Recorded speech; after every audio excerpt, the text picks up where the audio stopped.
नमस्कार। प्रभा साक्षी news network पर आप सभी का स्वागत है। महाराष्ट्र की राजनीति आज सुबह एक भयानक सदमे से हिल गई जब उप मुख्यमंत्री अजीत पवार का चार्टर्ड विमान बारामती जाते समय दुर्घटनाग्रस्त हो गया और आग की लपटों में समा गया। जिला परिषद चुनाव के लिए रैली में शामिल होने जा रहे अजीत पवार की मौके पर ही मृत्यु हो गई। अब सवाल यह है कि अजीत पवार की राजनीतिक विरासत कौन संभालेगा। सवाल यह भी है कि अजीत पवार के निधन के बाद क्या अब उनकी पार्टी और उनके विधायक एकजुट रह पाएंगे। सवाल यह भी है कि यदि अजीत पवार की पत्नी या बेटे ने एनसीपी की कमान संभाली तो क्या पार्टी के वरिष्ठ नेता उसी तरह उनके आदेश का पालन करेंगे जैसा कि वह अजीत पवार के पार्टी अध्यक्ष रहते हुए करते थे।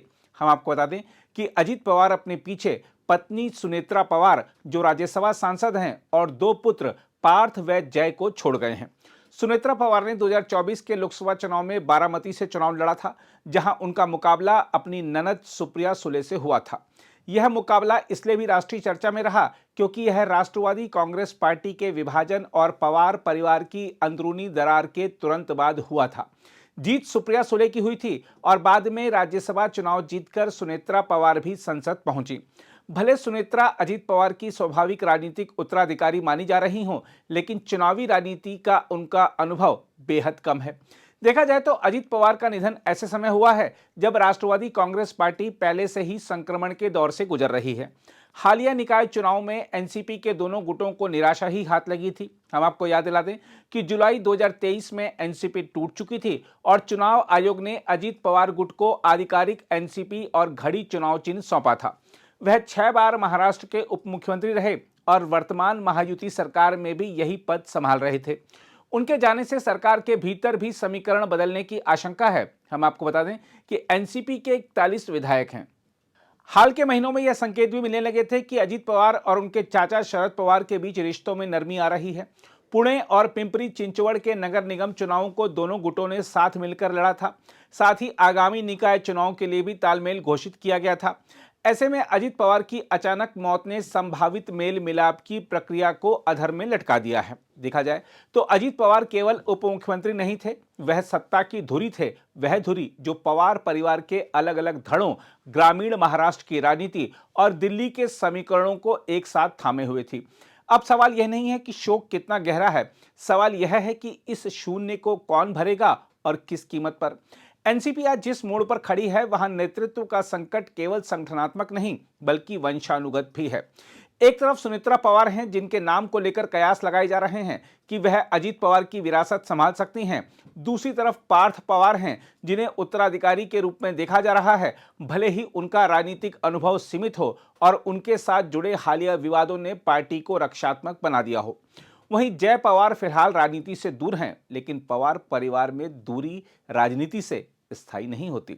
दूसरी ओर शरद पवार खेमे में रोहित पवार को आगे बढ़ाया जा रहा है। युवा, आक्रामक और निष्ठावान रोहित पवार राज्य की राजनीति में अपनी जमीन मजबूत कर रहे हैं, लेकिन पार्थ और रोहित के बीच वैचारिक और व्यक्तिगत टकराव किसी भी संभावित एकीकरण को बेहद कठिन बना देता है।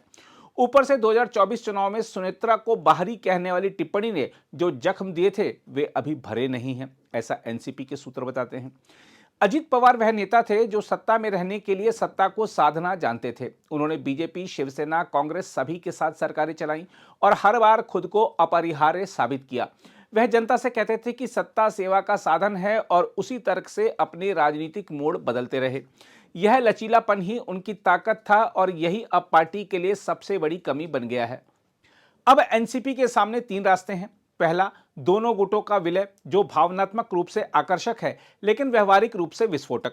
दूसरा, अजीत पवार गुट का अलग अस्तित्व जहां अनुभवहीन नेतृत्व को विधायकों को जोड़े रखने की अग्नि परीक्षा देनी होगी। तीसरा, शरद पवार का सक्रिय राजनीति से हटने का फैसला टलना ताकि वे इस उथल पुथल में संतुलन बनाए रख सकें।